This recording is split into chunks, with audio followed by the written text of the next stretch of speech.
Hello guys, नमस्कार। मैं Monu Divyapur creator अपने न्यू ब्लॉग में आप सभी का स्वागत करता हूं। सो गाइज, आप सभी लोग जैसा कि जानते हैं कि अभी चल रहे हैं पितृपक्ष यानी कि श्राद्ध, और 21 तारीख से श्राद्ध खत्म होने जा रही हैं।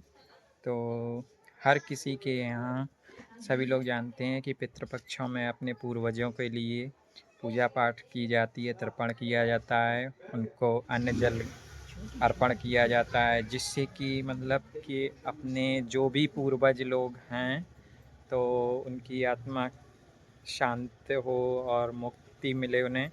तो इसलिए सभी लोग अपने पूर्वजों की शांति के लिए, आत्मा की शांति के लिए पूजा पाठ करते हैं। सो गाइज, इसीलिए मतलब हमारे यहाँ भी हर वर्ष पूजा की जाती है। सो गाइज, दिखाते हैं हम। देखो कि आज हमारे पिताजी और माताजी ये पितृपक्ष की जो पूजा है वो कर रही हैं। तो गाइस देखें, ये हमारे पापा जी हैं और मम्मी जी।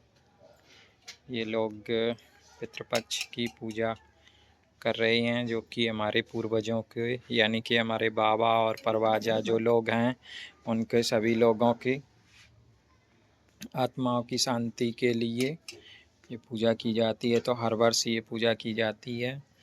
तो यहाँ पे जो कुछ भोग बनाया जाता है, मीठा और ये पूड़ी, ये मतलब अन्न और जल बोला गया है जिसलिए। तो अन्न में मतलब पूड़ी वगैरह आ जाती है, खीर जल, और इनके जल अर्पित किया जाता है।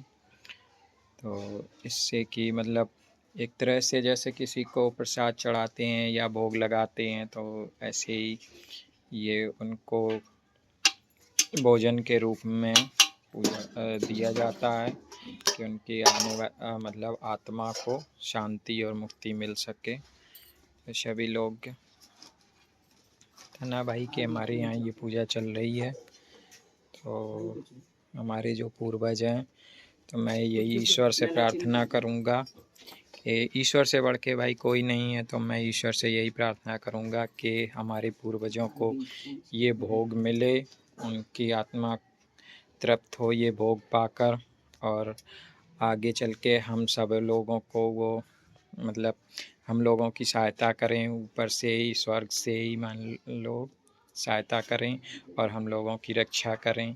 कहा जाता है कि पूर्वजों की आत्मा जब खुश रहती है और शांत रहती है तो उन पर अपनी आने वाली जो भी पीढ़ियां हैं उनके सभी बच्चों पर उनका आशीर्वाद बना रहता है, क्योंकि पूर्वज कोई और नहीं होते हैं। पूर्वज तो हम अपने घर के ही होते हैं सभी लोग, यानी कि जैसे बाबा और परवाजा वगैरह सब लोग। तो देखते हैं।